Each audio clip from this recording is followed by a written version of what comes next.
7వ వచనాన్ని మరొక పర్యాయం చదువుకుందాం. దయచేసి మీ పిల్లలను రోడ్ల మీదకి వెళ్ళనివ్వగాకండి. కుర్రోళ్ళు బండ్ల మీద చాలా వేగంగా వెళ్తూ ఉంటారు. మీ పిల్లలను రోడ్ల మీద వెళ్ళకుండా చూసుకోండి. ఈ సమయంలో వాళ్ళు చాలా వేగంగా వెళ్తూ ఉంటారు కాబట్టి కొంచెం పిల్లలు జాగ్రత్త. ద్వితీయోపదేశకాండము 2వ అధ్యాయం 7వ వచనాన్ని చదవండి ఎవరైనా. నీ చేతి పనులన్నిటిలోనూ నీ దేవుడైన యెహోవా నిన్ను ఆశీర్వదించెను. ఈ గొప్ప అరణ్యములో నీవు ఈ 40 సంవత్సరములు సంచరించిన సంగతి ఆయన ఎరుగును. నీ దేవుడైన యెహోవా నీకు తోడై ఉన్నాడు, నీకేమీయు తక్కువ కాదు. స్తోత్రం. దేవుడు ఈ సంవత్సరం సంఘముతో చేసిన వాగ్దానం ఇది. ఈ 40 సంవత్సరాలు మీరు అరణ్యములో తిరిగారు.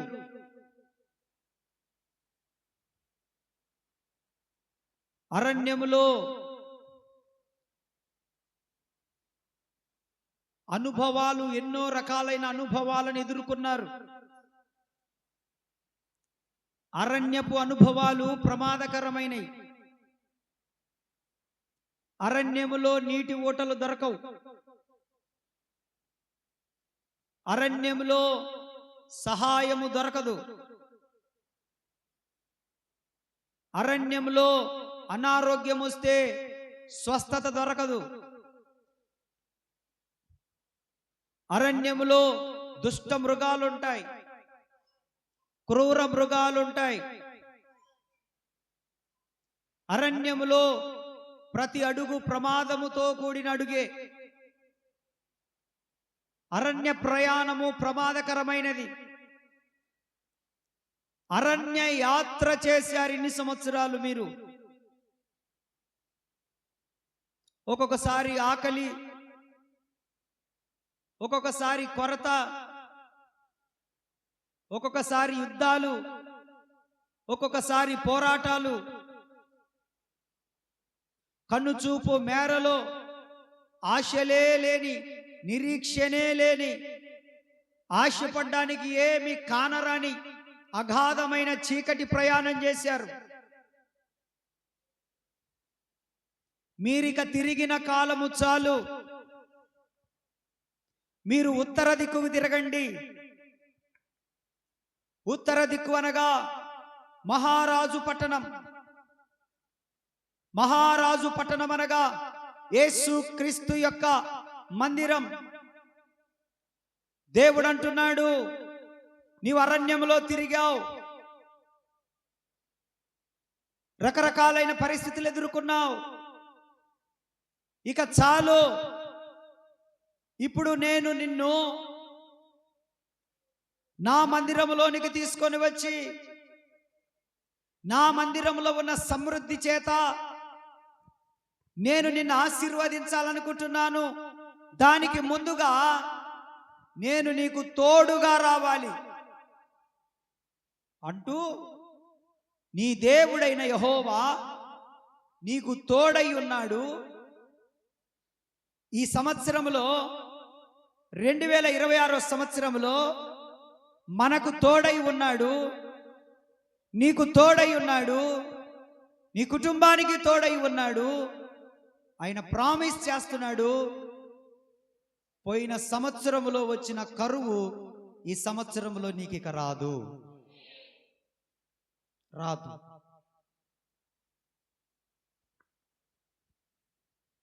నీకు తక్కువ కాకుండా, కరువు రానివ్వకుండా సమృద్ధితో నింపడానికి దేవుడు నీకు తోడై ఉన్నాడు. సంగమా, దేవుడు నీకు తోడై ఉన్నాడు. సంగమా, దేవుడు నీకు తోడై ఉన్నాడు. సంగమా, దేవుడే నీకు తోడై ఉన్నాడు. కనుక నీకు ఏమీ తక్కువ కాకుండా చేసే బాధ్యత ఆయనది. అది ఏదైనా నీకేది అన్నాడు. కొన్ని అని చెప్పలేదు. ఇదిగో ఇవి మాత్రమే చేస్తా, ఇవి నేను చేయలేను, ఇది చేస్తలే, అమ్మో ఇది పెద్దది, ఇది నేను చెయ్యను, ఇది చిక్కుముడి, అమ్మో ఇది నేను చేయలేను, ఇది వాళ్ళ చేతిలో ఉంది నేను చేయలేను, ఇది నా చేతిలో ఉంది కాబట్టి చేస్తా అనేది ఏం లేదు. దేవుని కట్టాటి చిన్న పెద్ద అనేటువంటి ప్రాబ్లమ్స్ ఆయన మనకు చిన్నది పెద్దది ప్రాబ్లమే కానీ ఆయన ఏ ప్రాబ్లంనైనా సాల్వ్ చేయగలిగిన వాడు గనక ఏ సమస్యనైనా పరిష్కరించగలిగిన వాడు గనక పరిష్కరించగలిగిన దేవుడే నీకు తోడుగా ఉంటాడు. ఈ సంవత్సరం నాతో ఉంటాడు, నీతో ఉంటాడు. కాబట్టి నేను సంతోషపడుతున్నాను. ఈ సంవత్సరంలో నాకేమీ తక్కువ కాదు నా కుటుంబానికి. చెప్పండి, మీరు విశ్వాసంతో చెప్పండి. మీ నోరు ఏది పలుకుద్దో అదే ఈ సంవత్సరం మీకు జరుగుతుంది. నా కుటుంబానికి ఏమీ తక్కువ కాదు. చెప్పండి. ఎందుకనంటే పోయిన సంవత్సరం నువ్వు పడ్డ కష్టాలు చూశాడు దేవుడు. పోయిన సంవత్సరం నువ్వు కార్చిన కన్నీరు చూశాడు దేవుడు. పోయిన సంవత్సరం నీ ఒంటరితనాన్ని చూశాడు దేవుడు. పోయిన సంవత్సరం నువ్వు నలిగిపోయిన పరిస్థితులు చూశాడు దేవుడు. పోయిన సంవత్సరం నువ్వు ఆర్థికంగా నష్టపోయింది చూశాడు దేవుడు. పోయిన సంవత్సరం నీ చేతి పనులు ఆగిపోవడం చూశాడు, నీ ప్రయత్నాలు విఫలమైపోవడం చూశాడు, నీ ఆలోచనలన్నీ తారుమారవడం చూశాడు, నీ పరిస్థితులు అరణ్య రోదనే. But not now. ఇప్పుడు అలా కాదు. పోయిన సంవత్సరం లాగా ఈ సంవత్సరం ఉండబోవట్లేదు. ఈ సంవత్సరంలో నువ్వు ఆయన మందిరంలోకి వచ్చావు కాబట్టి, ఈ మొదటి రోజే ఆయన సన్నిధిలో కనిపెట్టుకున్నావు కాబట్టి, ఈ మొదటి రాత్రే లోకమంతా నిద్రపోతున్న యవనస్తులు తాగి గంజాయి తాగి చాలా దారుణంగా వేగంగా బండ్లేసుకొని రోడ్లంబడి తిరుగుతూ ఇష్టానుసారంగా బ్రతుకుతున్న అనేక మంది ఇప్పుడు కూడా ఈ టైంలో కూడా యాక్సిడెంట్లకు గురైపోయిన వాళ్ళు ఉన్న ఈ రాత్రి, నిన్న తిన్నది రాత్రి పడుకుంటప్పుడు తిన్నది అరగక రాత్రులే హాస్పిటల్కి వెళ్ళేటోళ్ళు వెళ్ళిపోతా ఉంటుంటే కూడా దేవుడు నిన్ను ఆరోగ్యమును క్షేమమును భద్రతను ఇచ్చి ఆయుష్ను పెంచి ఎందుకు కూర్చోబెట్టాడో తెలుసా? నిన్ను ఈ సంవత్సరము ఏది తక్కువ కాకుండా ఒక దీవెనిచ్చి పంపడానికి కూర్చోబెట్టాడు. ఇక్కడ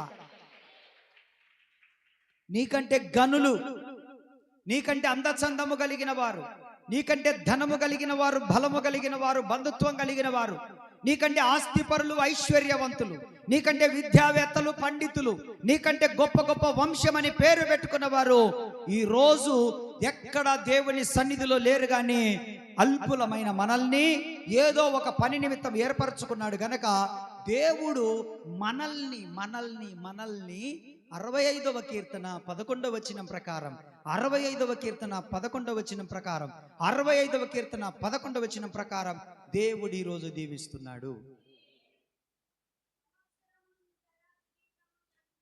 సంవత్సరమును దయా కిరీటమును నీకు ధరింపజేసి ఉన్నాను.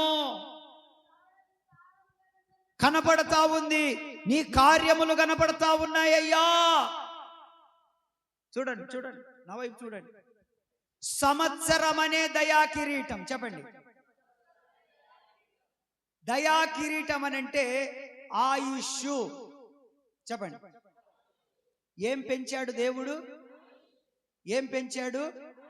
ఆయుష్ పెంచాడు. ఎందుకు పెంచావయ్యా?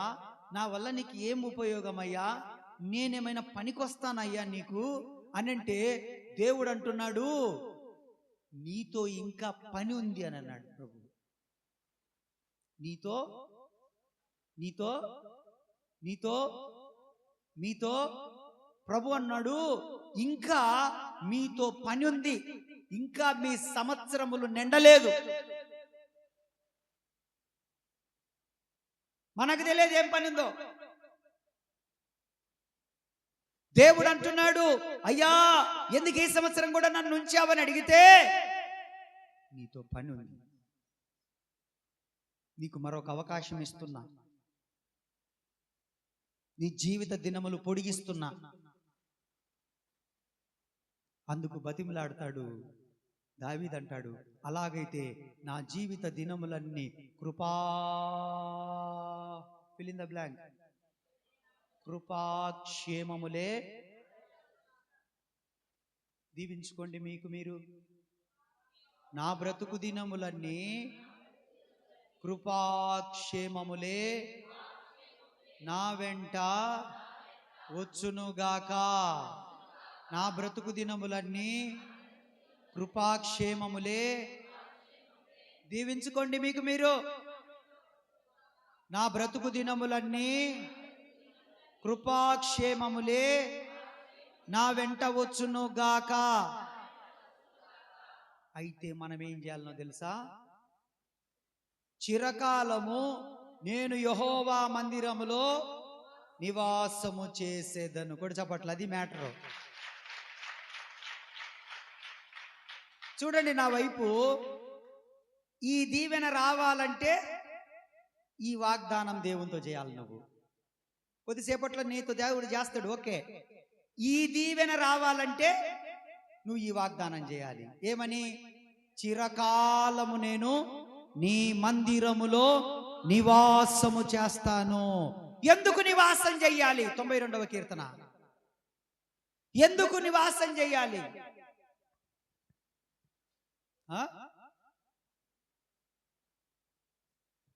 92వ కీర్తన 14.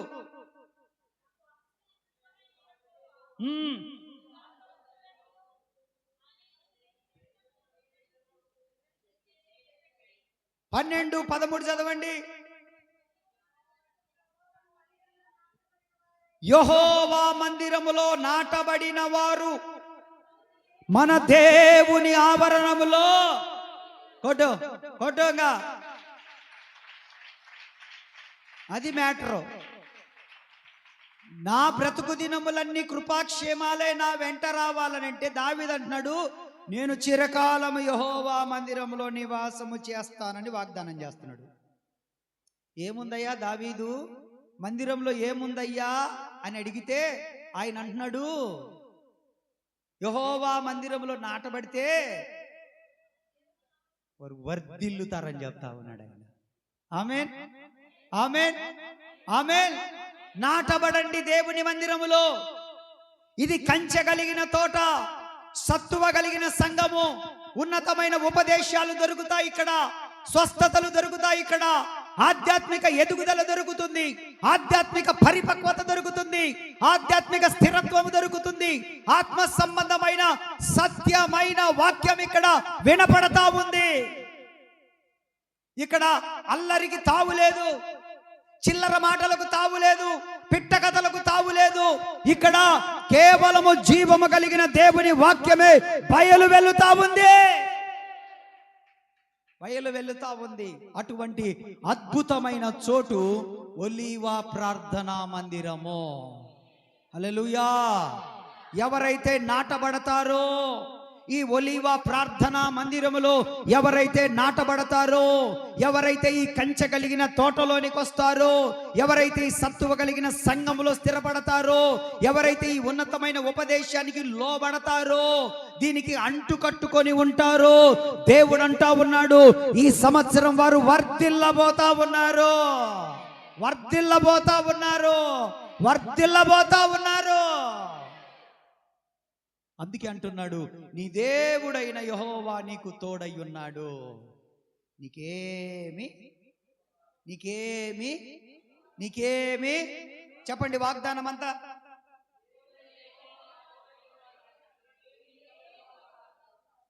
ఆవులన్నా వాగ్దానం చెప్పు, వాగ్దానం చెప్పండి. శ్యామ్ వాగ్దానం చెప్పు, రాజేష్ వాగ్దానం చెప్పు, పీటర్ పాల్ వాగ్దానం చెప్పు. మీరు చెప్పండి వాగ్దానం వెనకున్నోళ్ళు. శ్యామన్న వాగ్దానం చెప్పు, సురేష్ అన్న పాలరాజు సార్ చెప్పండి. విక్టర్ అన్న చెప్పు వాగ్దానము. పక్కన ఎవరు? ఏజ్ దానం అన్న కూర్చుంది. రూబేన్ అన్న ఏజ్ దానం అన్న కనిపించుకుంది. యాడిపోయింది రూబేన్ అన్న? ఓకే, వెనకున్న వాళ్ళు చెప్పండి. మౌనిక చెప్పిడ.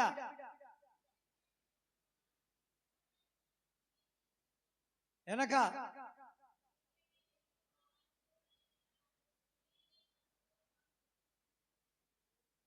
కళావతక్క చెప్పండి. అక్కడ ఉన్న వాళ్ళు.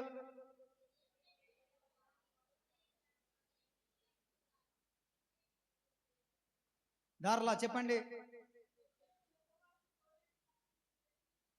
భాగ్యజ్యోతి అక్క తగులుకోట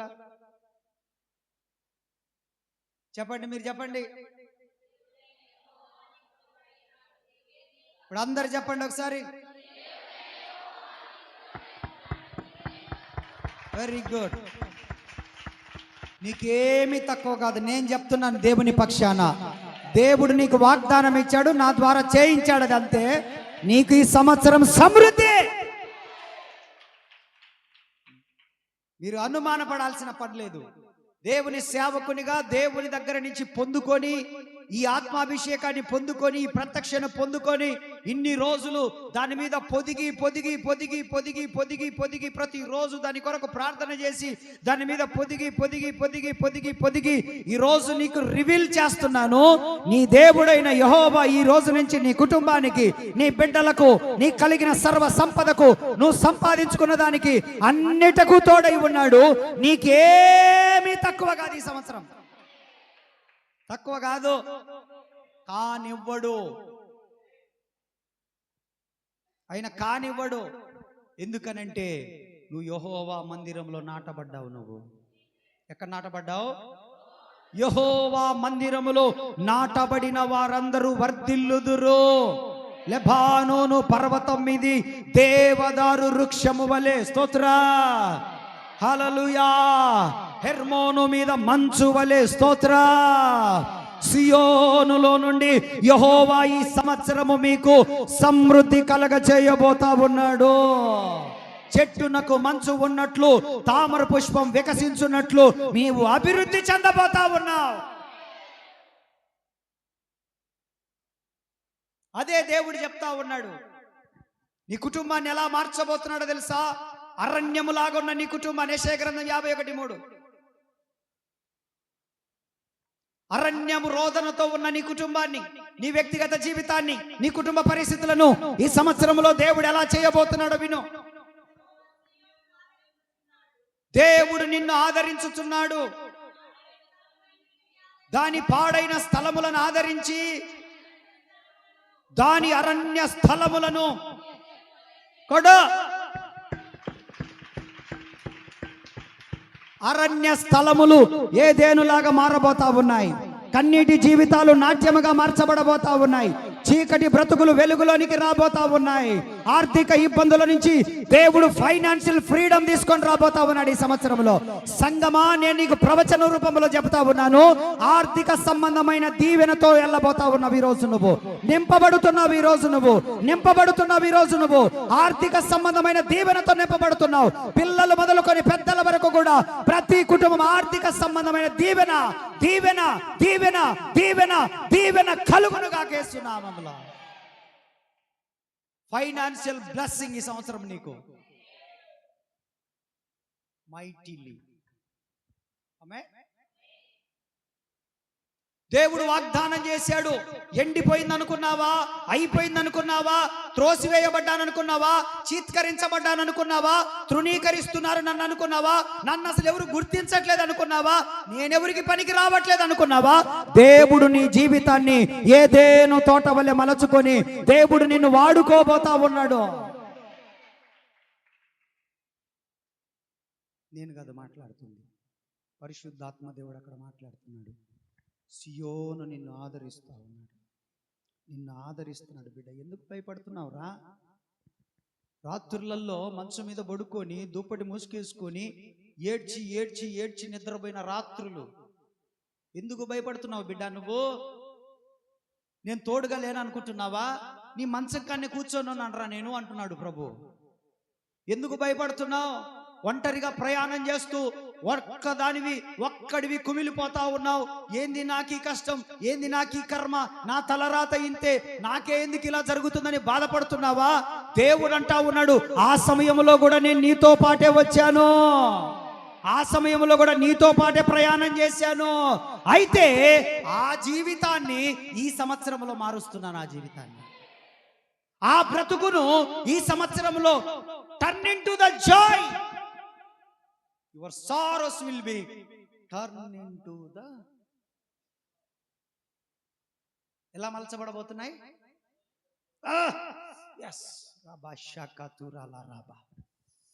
దేవుడు ఎలా మలచబోతున్నాడో తెలుసా? నీ కన్నీరు విడిచి విడిచి విడిచి సారలు పడ్డాయి, నీ కన్నీళ్లు విడిచి విడిచి విడిచి విడిచి.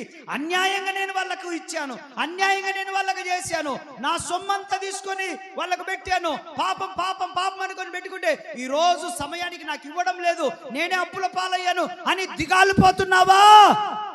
ఆ మార్గాలు మూయబడొచ్చు. నీ కొరకు ఒక హస్తం వస్తా ఉంది, అక్కడి నుంచి నీకు సహాయం దిగిపోతా ఉంది, ఆ మార్గము తెరవబడతా ఉంది, ఆ మార్గము తెరుస్తున్నాడు దేవుడు.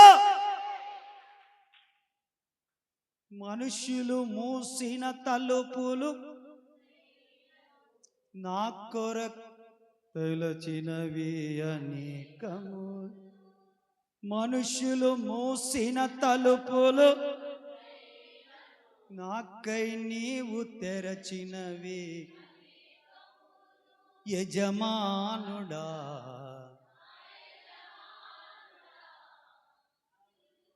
నీ పిలుపునకు కారణమా యజమానుడా.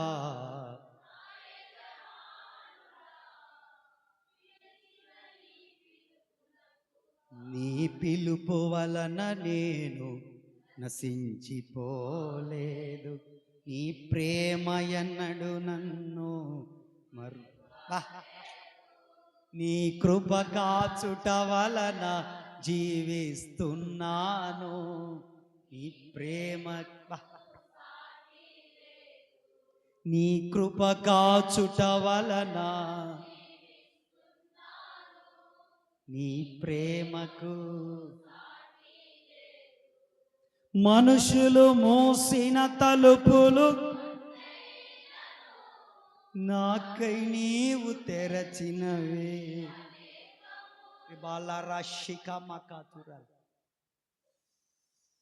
హల్లెలూయా, హల్లెలూయా. తూర్పు, పరమడ, ఉత్తరం, దక్షిణం వైపు మనం చూస్తా ఉన్నాం. ప్రభు ఆకాశము నుంచి తీసుకొని రాబోతా ఉన్నాం. ఆకాశము నుండి నిందలు అవమానాలు రెక్కల నీడని ఆశ్రయించాను. పోయిన సంవత్సరం నిందలు అవమానాలు సహించుకుంటూ నీ రెక్కల నీడని ఆశ్రయించాను. పోయిన సంవత్సరం నిందలు అవమానాలు నీ రెక్కల నీడని ఆశ్రయించాను. నీ వాగ్దానములను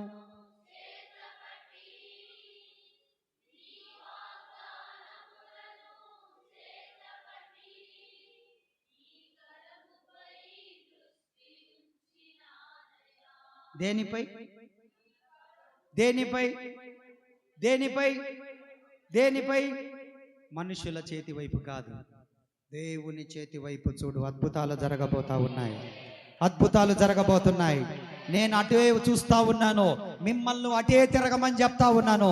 మనుషులను నమ్ముకున్నవాడు మోసపోతాడు, దేవుణ్ణి నమ్మినవాడు చెడిపోయాడు. అద్భుతం చేయుమయ్యా నా జీవితంలో, నిన్నే నమ్మి ఉన్నానేసయ్యా. Come on everyone.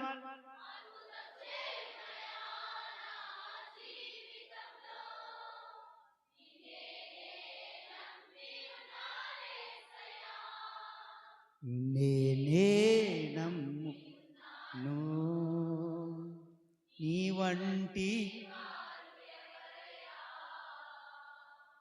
నిన్నేనే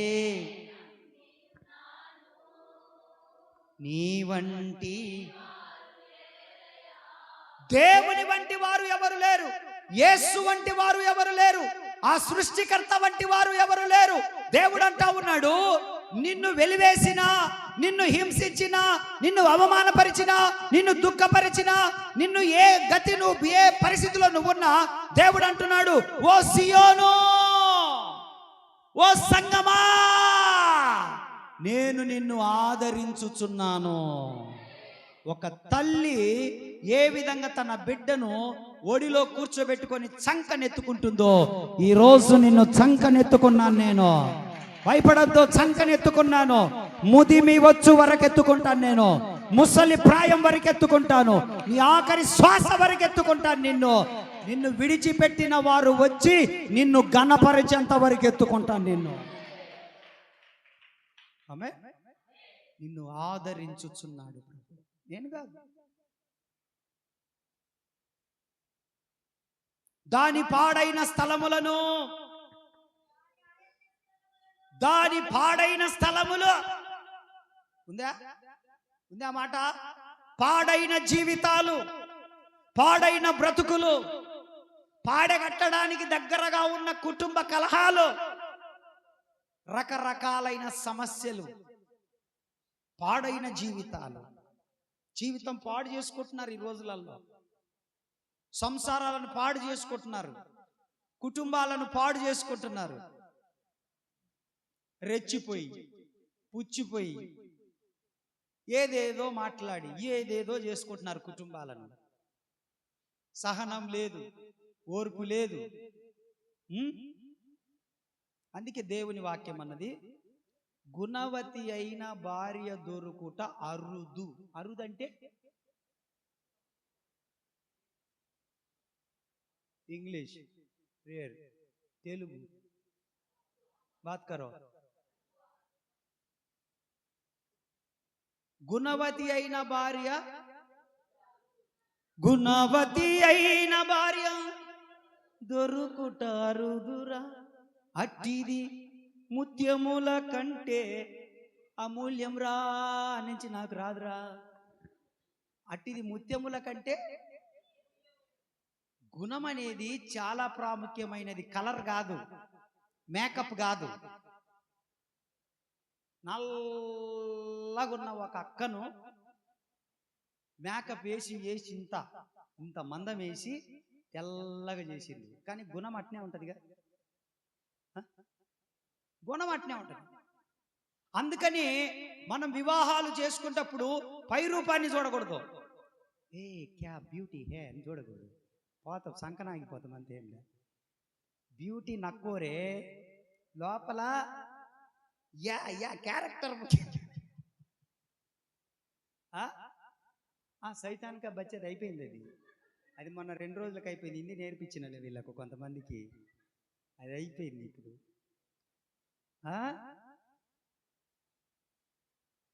క్యారెక్టర్. యవన బిడ్డలారా, తల్లిదండ్రులారా, మీ పిల్లలకు పెళ్లి చేసేటప్పుడు పై రూపాన్ని చూడగాకండి. చూడమేటున్నాడు, సినిమా హీరో ఉన్నట్టున్నాడు అమ్మేవాడు, నీకెందుకు అమ్మే నచ్చలేదని అడగాకండి. క్యారెక్టర్ ఇది ఉందా, ఇది ఉందా, ఇది ఉందా గమనించాలన్నీ. ఏది ఉంది వీడికి, బాడకవు గాడికి, ఈ నీచ్ కమ్మిన కుత్తేగాడికి ఏముంది అని మనం ఏం చేయాలి. కుత్తే అంటే కుక్క అని అర్థము. హిందీలో ఈ మధ్య హిందీ నేర్పిస్తున్న వాళ్ళకు. అమ్మ అదే కదమ్మా, అదే నేను అన్నా కాబట్టి మీకు అదేలే. వీడికి ఏముంది, ఏం చూస్తున్నారు ఈ రోజులలో? డబ్బుందా, డబ్బుంది వీడికి. పొలం, ఆ పొలం ఉందంట. ఇప్పుడు జిల్లా అయింది మార్కాపురం. ఏందో అందరికి అంత సంతోషం. ఏమమ్మా ఎన్ని ఎకరాల పొలాలు ఉన్నాయి మీకు, ఎన్ని ఫ్లాట్లు వేసిండ్రు మీరు, వీళ్ళు ఎంత సంతోషపడతారు. డీమార్ట్ పెడుతుర్రా మీరు? ఏమన్నా డీమార్ట్, షాపింగ్ మాల్స్ ఏమన్నా పెట్టుకుంటుండ్రా? మీకు వ్యాపారాలు ఏమన్నా ఉన్నాయా? పన్నులు పెరుగుతాయి. ఈ పన్ను కాదు, పన్నులు అంటే ఏది చెప్పినా తలనొప్పి మీతోటి. ఈ పన్నులు కాదే తల్లా, ఇంటి పన్నులు పెరుగుతాయి, కరెంటు బిల్లులు పెరుగుతాయి. ఆ తర్వాత అన్నా అన్ని పెరుగుతాయి కదన్నా మొత్తము. ట్యాక్సులు అన్ని పెరుగుతాయి రా తండ్రి. జిల్లా అయిందంట అని చెప్పుకుంటుండ్రు. ఊరిని దుంప దగ్గరలాగా మీకేందో ఒక 50,000 వేసినట్టు అకౌంట్లో. అసలు ఆ జిల్లా అవ్వడం ద్వారా పెద్ద పెద్దోళ్ళకు ఉపయోగం. కాకపోతే కలెక్టర్ ఆఫీస్ ఈడు ఉంటుంది. ఏం పని ఉంది మీకు కలెక్టర్ ఆఫీస్తో? ఎస్పీ ఆఫీస్ ఈడు ఉంటుంది. ఏమంతా దన్నుకుంటుండ్రా? ఎమ్మెల్యే గారు ఉన్నారు, ఆయన కాడికి పోతే ఏదన్నా పరిష్కారం చేస్తాడు. ఎస్పీ ఆఫీస్ కాడికి పోయి కలెక్టర్ ఆఫీస్ కాడికి పోయేంత పనులు ఉన్నాయా మనకి? అది వచ్చిందని సంతోషపడాలను. పన్నులు పెరుగుతాయి, కరెంటుల బిల్లు పెరుగుతాయి. ఇప్పుడు 2,000 ఉన్న అద్దె, ఇల్లు అద్దె ఇప్పుడు పెంచేస్తారు. గుణవతి అయిన భార్య, చాలా జాగ్రత్త. మీ పిల్లలకు పెళ్లిళ్ళు చేసేటప్పుడు, అబ్బాయిలకు పెళ్లిళ్ళు చేసేటప్పుడు అమ్మాయిలలో గుణవతి అయిన భార్య ముందే కనుక్కోండి. ఆ పిల్లకు వంట వచ్చా లేదా? చాటింగ్ మాత్రమే వచ్చా? చాటింగ్ అంటే చాటింగ్ మాత్రమే వచ్చా? ఆ ముచ్చుముఖం దానికి నీకు భోజనం కూడా వండి పెడతదా? భోజనం వండి పెడతదా? కాఫీ పెడతదా? లేకపోతే మీ అమ్మ నాన్నకు ఒక ముద్దర్ని వేస్తుందా? ఆ ముద్దలు ఏదైనా కలిపి వేస్తుంది ఒకేసారి. ఇప్పుడు జరుగుతున్నాయి అయ్యే కదా. గుణవతి అయిన భార్య, అమ్మా మీరు గుణవతి అయిన భార్యల్లాగా మారాలి. స్తోత్ర, హల్లెలూయా. వాడు ఎట్టుంటో దాన్ని బట్టి ఉంటామంటారా? అట్టుండకూడదు. మీరు వాడు ఎట్టుంటో అట్టుండకూడదు. బైబిల్ అట్ట చెప్పట్లేదమ్మా. మనం ఎట్లుండాలి? గుణవతి అయిన భార్య. అబ్బాయి నువ్వు మొన్న ఏదో పాట పాడుతుంటు, ఏడి అబ్బాయి మొన్న ఏ పిల్లులు అదే పాట పాడుతుండు. ఏమై సంధ్య? కోరుకున్న చెలిమి పొందెను. మో విను, వీళ్ళమ్మ వచ్చింది, నువ్వే నీ కొడుకు. నీ కొడుకు ఈ మధ్య ఎక్కడికి తీసుకపోయినా పాట పాడబ్బాయి అంటే కోరుకున్న చెలిమి పొందెను. ఎజర చాలా మంచి వాళ్ళు. ఆవిడ ఈయనే ఉంది, 2 పిల్లలు. నా ప్రియ సఖ్య, ఇదే ఆడిదిరా చికిరి ఏం కాదు.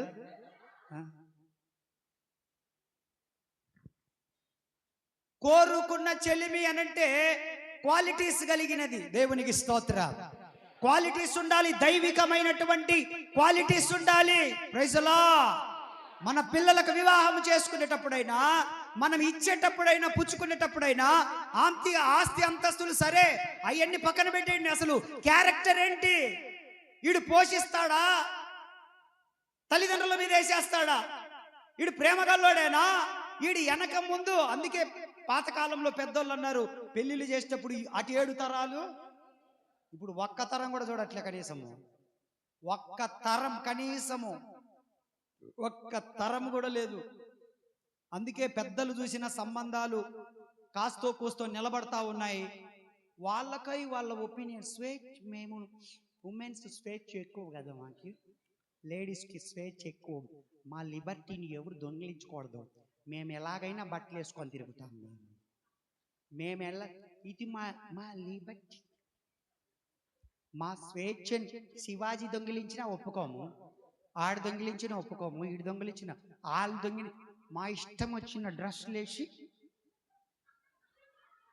తిరుగుతాం. నీ కళ్ళు మూసుకొని తిరుగు, నువ్వు మమ్మల్ని చూడొద్దు. ఇదేంది గోల? చీర 3,000, జాకెట్ 3,000 కుట్టుకూలి. చీర 3,000 కుట్టుకూలి. యాడిది? వెనక కిటికీలు, తలుపులు, వెంటిలేటర్స్, బాత్రూమ్ డోర్లు. క్రైస్తవ బిడ్డలేనా మీరు? యాడ్ నుంచి వచ్చింది కల్చరు. చూస్తేనేమో మీరు చూడకూడదు. కళ్ళు అదుపులో పెట్టుకోండి, మనసులు అదుపులో. నువ్వు అదుపులో ఉన్నావా? ముందు నువ్వు అదుపులో ఉన్నవా?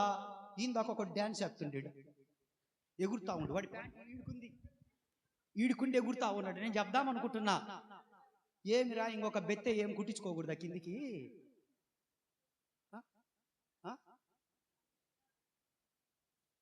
ఏమొక బెత్తెడు కిందికి పోతే ఏమవుతుంది? నేను అందుకు శుభ్రంగా కుట్టించుకుంటా. గుడ్డ తెచ్చుకోవడం ఎందుకు, టైలర్ ఒడికియడం ఎందుకు? ఉన్న గుడ్డ అంతా కుట్టించుకుంటే మంచిది కదా. దేవునికి స్తోత్రం, హల్లెలూయా. ఇప్పుడు ఆడపిల్లలు మరి అద్దుమానం అయిపోయినరు. తల్లిదండ్రులు చెబుతుంటే, మమ్మీ నీకు తెలియదులే మమ్మీ, ఇప్పుడు ఫ్యాషన్. దేవుడు అన్నయ్య ఎంట పడితేనేమో గోల.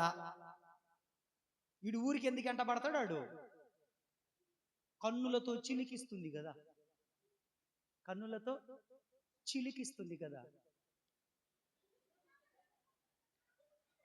నేను 3 మెంబర్స్ని మెయింటైన్ చేస్తున్నానే అంటే దాంతో అస్సలు నన్ను ఇడిచిపెట్టి వండలేడు. అందుకే మా మమ్మీకి స్పెషల్ క్లాస్ అని ఇట్లా వచ్చేస్తుంటా నేను. 3 మెంబర్ అది ఇంకా ముదిరిపోయింది. అది ఇప్పటికి 6 మందితో బ్రేకప్ అయిపోయింది అంటది. అది వాడిని మొత్తం అయ్యా జాగ్రత్త తమ్ముళ్ళు, జాగ్రత్త జాగ్రత్త. దేవునికి స్తోత్రం, హల్లెలూయా హల్లెలూయా హల్లెలూయా. చాలా జాగ్రత్తగా ఉండాలి మనము. దేవుని వాక్యం ఏమని సెలవిస్తా ఉంది మనకు ఈ రోజు అనంటే, నీ అరణ్య రోదన ఉల్లాసముగా మారుస్తానని మాట్లాడుతూ ఉన్నాడు దేవుడు ఈ రోజున. అందుకే వాక్యం మాట్లాడుతూ ఉంది, పాడైన స్థలములు. ఈరోజు కుటుంబాలు పాడైపోతా ఉన్నాయి.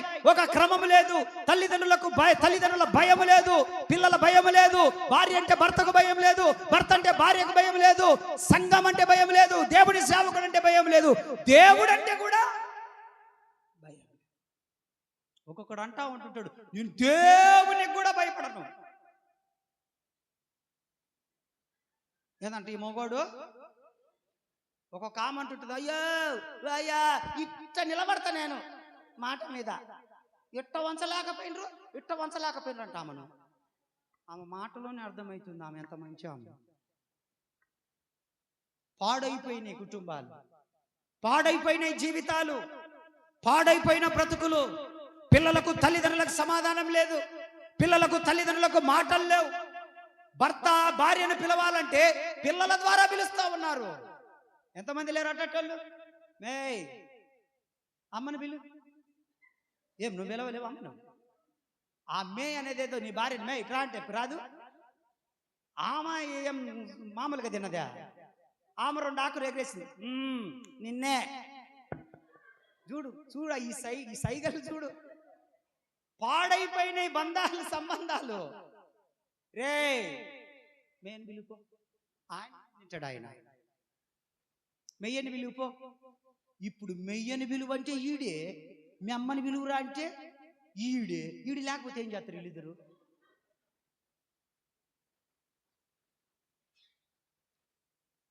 నేను సోషల్ మీడియాలో చదువుతా ఉన్నా, దాదాపు 16 సంవత్సరాలు అయిందంట ఆయన భార్యతో మాట్లాడక, కానీ 3 పిల్లలను కన్నాడంట.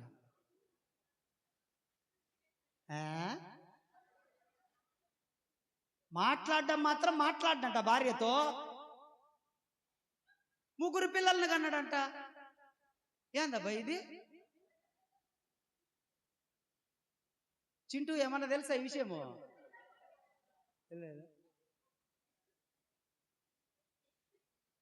పాడైపోయిన కుటుంబాలు ఈరోజు బాగు చేయబడును గాక, సరి చేసుకుందుము గాక. ఆ చిన్న సాతాను పెట్టినటువంటి ఆ ముక్కలన్నీ తొలగిపోయి అతికించబడుదుముగాక ఆత్మలో. చప్పట్లు కొడుతూ దేవుని కనపరచండి. ఆత్మలో అతికించబడాల, మనము సమాధానము చేత నింపబడాలి. పాడైన స్థలాలన్నీ ఆదరించబడతాయి ఈ సంవత్సరంలో. దాని కింద దాని అరణ్య స్థలములను ఏదేను వలె, అంటే ఎండిపోయిన జీవితాలను పచ్చగా మార్చబోతున్నాడు దేవుడు. ఈరోజు ఒక బ్లెస్సింగ్ మీకు ఇస్తున్నాను, ఒక బ్లెస్సింగ్ దేవుని సేవకునిగా. మీకు సంఘం అంతటికి ఆర్థిక సంబంధమైన దీవెన రిలీజ్ చేశాడు దేవుడు. ఆర్థిక సంబంధమైన దీవెన. కోర్టు కేసులు ఉన్న వాళ్ళు నేను చెప్తున్నాను, ఈరోజు పుల్పిట్ మీద నిలబడి 5 సంవత్సరం కొట్టేస్తాడు దేవుడు మీ కోర్టు కేసులు, కొట్టేస్తాడు అంతే, ఇంకంతే, ఏం మార్పు లేదు. దేవుడు మీకు గొప్ప కార్యం చేయబోతున్నాడు. అందుకే అంటున్నాడు, అరణ్యములాగా ఎండిపోయి కరిగిపోయి నలిగిపోయిన స్థితులన్నిటిని దేవుడు ఏం చేస్తున్నాడంట? ఏదేను, ప్రైజ్లా, ఏదేను ఎలా ఉంటది? సకల వృక్షములు, సకల జాతి పండ్లు, సకల జాతి వృక్షములు, సకల జాతి పక్షులు, సకల జాతి మృగములు, సకల జాతి జంతువులు అన్ని సమాధానంగా బ్రతుకుతాయన్నమాట. మొదటి ఆదాము చేసింది అదే కదా. ఏం చేశాడు ఆదాము? అవ్వ రానంత వరకు బాగున్నాడు పాపం. అవ్వ ఎప్పుడైతే తన జీవితంలోకి ఎంటర్ ది డ్రాగన్ అన్నమాట, అవ్వ రానప్పుడు ఎంత చక్కగా పాటలు పాడాడో, అవ్వ రానప్పుడు నాతోనే తిరిగేటోడు, అవ్వ రానప్పుడు యేసు ప్రభుతోనే తిరిగేటోడు, అవ్వ రానప్పుడు శావే నా ప్రాణం అన్నా, అవ్వ రానప్పుడు ఏమన్నా డెకరేషన్ మొత్తం నేనే చేస్తా, అవ్వ రానప్పుడే పట్టాలని నేనే బరుకుతా, అవ్వ రానప్పుడేమో రోజు నీతో తిరుగుతా. అవ్వ ఎప్పుడైతే వచ్చిందో నేను పిలుచుకోవాల్సి వస్తుంది. అయ్యా వచ్చి పని చేస్తావా? వస్తా, నా అవ్వ ఉంది వెనకనే. కొంతమంది అవ్వలు ప్రమాదకరమైన అవ్వలు. నా బిడ్డలు అటోళ్ళు కాదులే, ఎవరిని బిడ్డలు జస్ట్ ఫోన్ కొడితే చాలు, పనులున్నా కూడా అవ్వను అవసరమైతే బువ్వ పెట్టేని అడగూస పెట్టవచ్చు వాళ్ళు, ఇబ్బంది ఏం లేదు. ఆ అవ్వలతో కూడా ఇబ్బంది లేదు. ఇంకా నా పేరు వాళ్ళు చెప్పిండ్రంటే ఇంకా వాళ్ళు అయ్య పిలిచిండుగా ఇంక బో, ఇంక అయ్య పిలిచిండుగా, నాన్న పిలిచిండుగా ఇంక బో, అయిపోయా. దేవునికి స్తోత్ర, హల్లెలూయా, హల్లెలూయా.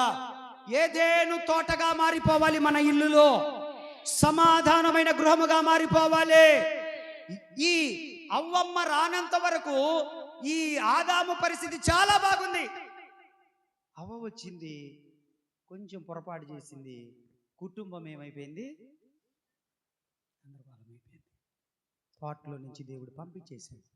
కానీ ఇప్పుడు ప్రభు అంటున్నాడు, తోటలో నుంచి నువ్వు బయట ఉన్నావు, ఇప్పుడు నువ్వేం చేయాలో తెలుసా? ప్రతి ఆదివారం నువ్వు తోటలోనికి వస్తే నీ స్థలములు వర్ధిల్లుతాయి, నీ ప్రదేశాలు వర్ధిల్లుతాయి, పచ్చగా మదల్చబడతాయి, ఆదరించబడతావు. నువ్వు బయట ఉన్నంత వరకు ఎండిపోతావు, లోపలికి వస్తేనే పచ్చబడతావు. ఆమేన్. ఇంకొక మాట చెప్పి నేను ముగింపులోనికి వస్తాను. చదువునానం కిందది. దాని ఎడారి భూములు యెహోవా తోట వలె చేయుచున్నాను. ఎడారి భూములు, ఎడారులలో గమ్యం తెలియదు మనకు, ఎంత దూరం పోయినా పోయినట్లే, మార్గం తెలియదు, క్రూర మృగాలు ఉంటాయి, నీళ్లు దొరకవు. అంటే నేనేమంటున్నానంటే, పోయిన సంవత్సరము ఎన్ని కష్టాలు ఉన్నాయో మన జీవితాలకు అన్ని కష్టాలు భరించినాము. దేవుడు అంటున్నాడు, దేవుని మందిరంలో నువ్వు నాటబడు. ఆయన అంటున్నాడు, నేను దాన్ని ఏం చేస్తా? యెహోవా తోట వలె చేస్తా నీ ఇంటిని. నేనైతే కోరుకుంటున్నా, ప్రభువా నా ఇల్లంతా నీ తోటగా మారిపోవాలయ్యా. ఎందుకంటే నీ తోట అయితే నువ్వు వచ్చిపోతుంటావు నాయన ఆ తోటలోనికి. ఆమేన్. ఆ తోటకి యజమానుడు ఆయనే కాబట్టి ఆయన ఏం చేస్తాడు? ఆయన వచ్చిపోతా ఉంటుంటాడు. కాబట్టి ప్రభువా నా ఇంటిని తోటగా చేయి ప్రభువా. చెప్పు, ఏ తోట? యెహోవా తోట. ఆమేన్. యెహోవా తోటగా మన ఇల్లులు మారిపోవునుగాక. చివరి మాట చదవండి. ఆనంద సంతోషములను కృతజ్ఞతాస్తుతియు సంగీత గానమును, హల్లెలూయా. ఈరోజు ఇన్ని సంవత్సరాల యొక్క మాటినండి, ఇంకా నేను ముగిచ్చేస్తాను, యొక్క మాటినండి. ఈ రోజు నుంచి ప్రతి ఇంట్లో సాయంత్రం పూట బలిపీఠము కట్టుదురుగాక. ఏంటి బలిపీఠం అంటే? ఏంటి బలిపీఠం అంటే? ఏంటి బలిపీఠం అంటే? ప్రతిరోజు ఏమైనా పడాలి మన ఇంట్లో? ఏమి వినపడాలి? గోములు వినపడాలి, మన ఇంట్లో అరుపులు వినపడాలి, సీరియళ్ళ శబ్దాలు వినపడాలి, దేశాల శబ్దాలు వినపడాలి, తపేలాలు వినపడాలి, కేకలు వినపడాలి, డిష్యుం విష్యుంలు వినపడాలి. ఉదయం 4 గంటలకు, ఉదయం 7 గంటలకు వినపడాలనా? ఏమి వినపడాలి మన ఇంట్లో? ప్రార్థన వినపడాలి, కృతజ్ఞతాస్తుతులు. చెప్పండి. నేను మీకు మొన్న నేర్పించాను, మొన్న సంఘానికి నేర్పించాను. ప్రార్థనకు మోకరించిన వెంటనే నాకు అది కావాలి ఇది కావాలని మొత్తం బజారు లిస్టు రాయకూడదు. ప్రార్థనకు మోకరించిన వెంటనే నువ్వు స్తుతులతో ప్రారంభించి, భాషలతో ప్రారంభించి నువ్వు ప్రార్థన ధూపము కట్టుదువుగాక. అలాగూ చేయాలి. మన ఇంట్లో అవి వినపడాలి. ఒక్క మాటని చెప్పి నేను ముగిస్తాను. యెషయా గ్రంథము 45వ అధ్యాయం 3వ వచనం చదవండి.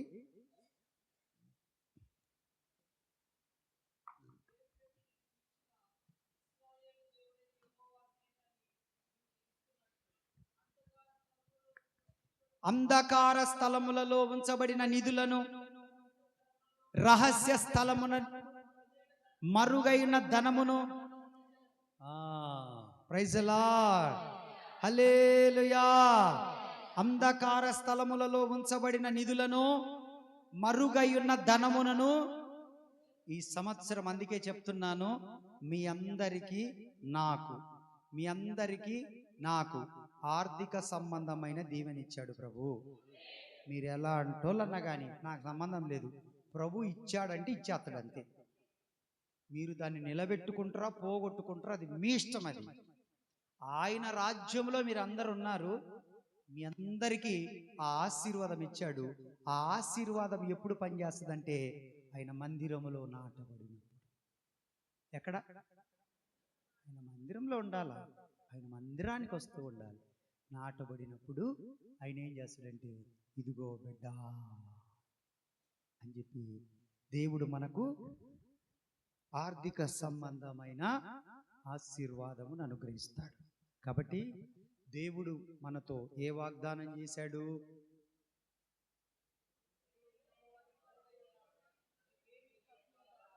నీ దేవుడైన యెహోవా నీకు తోడై ఉన్నాడు, నీకేమియు. ఎంతమంది నమ్ముతున్నారు ఈ మాట? చూడు, చెయ్యొద్దురా అంటున్నాడు బలవంతంగా. వాడికి తెలుసు అది నాకు రాదని, అందుకు వాడు దించిండు పాపం.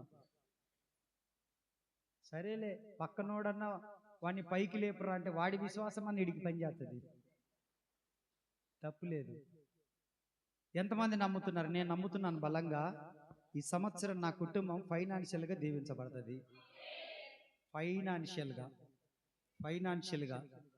ఆరోగ్యపరంగా, ఆయుష్ పరంగా, ఆర్థిక పరంగా, ఆధ్యాత్మికంగా, ప్రతి విషయంలో, ప్రతి స్థలంలో, ప్రతి ప్రయాణంలో, నా ప్రయత్నములన్నిటిలో నాకేది తక్కువ కాదు. మీరు కూడా చెప్పండి, నాకేది తక్కువ కాదు. నాకేది తక్కువ కాదు. చెప్పిట, నాకేది తక్కువ కాదు, నీకేది తక్కువ కాదు. నేను చెప్తున్న ప్రభునామంలో ధైర్యంగా ఉండండి. ఈ మాటను రోజు ఎత్తిపెట్టి ప్రార్థన చేయండి. తప్పకుండా దేవుడు మీ పట్ల కార్యాలు చేస్తాడు. దేవుడు ఈ మాటలు దీవించును గాక. చిన్న ప్రార్థన చేసుకుందాం.